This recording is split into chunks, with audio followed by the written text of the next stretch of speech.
219 the cabinet outlaw here, and want to kind of give you a demonstration on how to set up dies on your Lee Turren press. A lot's going to matter too on what dies you're using. If you're using the 4 die set from Lee, which I do recommend starting out, it'll be done a little differently. This set here I have is an RCBS die set, so there's a couple of steps that are going to be different. First die you're going to do is your decapping and sizing die. And for that, make sure you got your shell holder, proper one. Put that in, bring that all the way up, and then just screw the die down until it touches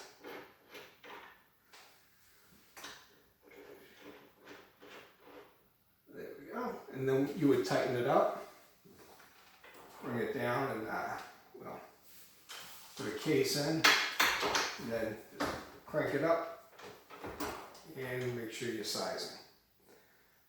Next die that you're going to do, if it's a Lee 4 die set, it's going to come with the powder through drop, and this will also flare out the casing.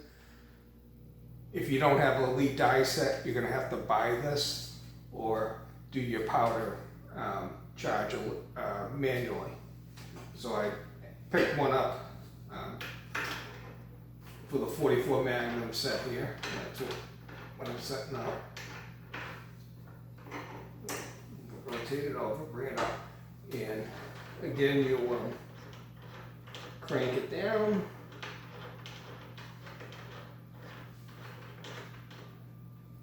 Until it touches, and then the directions that will come with the die set will tell you to crank it back a couple of turns,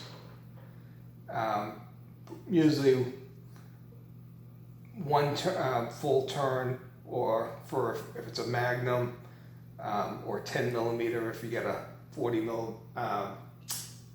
Smith & Wesson die set. You know, you'll rotate it back a little farther because the shells are a little longer. So I got that one pre-set up for the 44 Magnum. And what you'll do is you'll crank it up, and this will drop the powder down when you have the powder in it, and it's flaring the casing out. And let me get a bullet.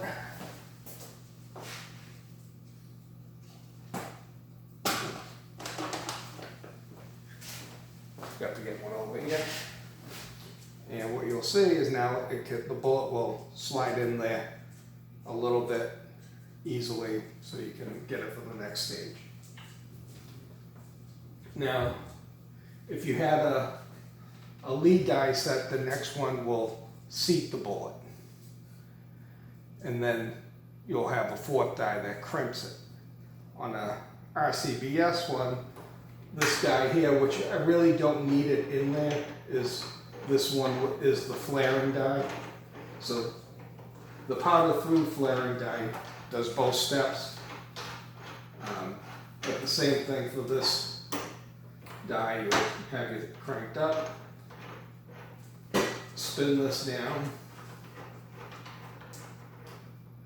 and you'll do the same thing where it will touch the shell holder, and then you'll back it out per the directions. Depending if it's a spec for 44 Special or 44 Magnum, it's going to be different. And then you will bring this top one down until it touches the casing.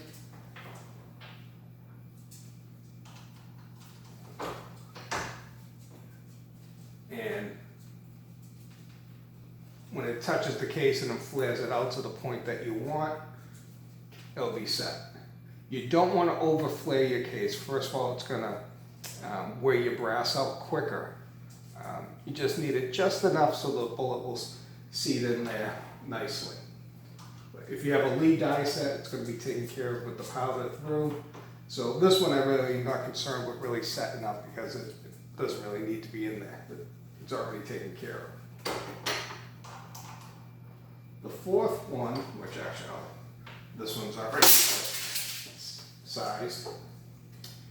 On a RCB set here, this one will seat the bullet and crimp the casing around the bullet all in one turn, where on the Lee set you're going to have a separate seating and crimping die. So be the same thing, you'll bring it down and crank it down till it touches, and then rotate it back per the directions on your die set. Lee has a very good explanation on their die sets, walks you through beautifully. And then the seating die here, you'll once you get this drop down to the depth that you want, you got to focus on your minimum and overall length on your bullets. So you don't want to seat the bullet too much, because then you're going to have a problem with too much pressure. So be careful on how deep you seat your bullets. But once you get the seating down to where it's the size you want, you'll back it out. You will have already seated the bullet. So on the test bullet here, it's not primed, no powder in it. You'll come back to it later. So once you get the seating depth you want, you'll back it all out a good distance, and you'll work on your crimp. And what you'll do then, you'll put the bullet back up there, and you'll just rotate it down in just very, like maybe 1/8 to a 1/4 turn intervals. You get either a light crimp or how much of a crimp you want around that bullet to have it in there securely. You don't want to over crimp it, just enough so you can just feel that it's kissing it basically. And so once you do that, you get the crimp you want, lock the nut into place, and then bring your seating die back down. As soon as it touches, tighten it up so it doesn't move on you, and it's all set. Your die set's going to come with directions, and it'll just basically walk you through about how far you want to turn them, and just make slight adjustments to get it to where you want.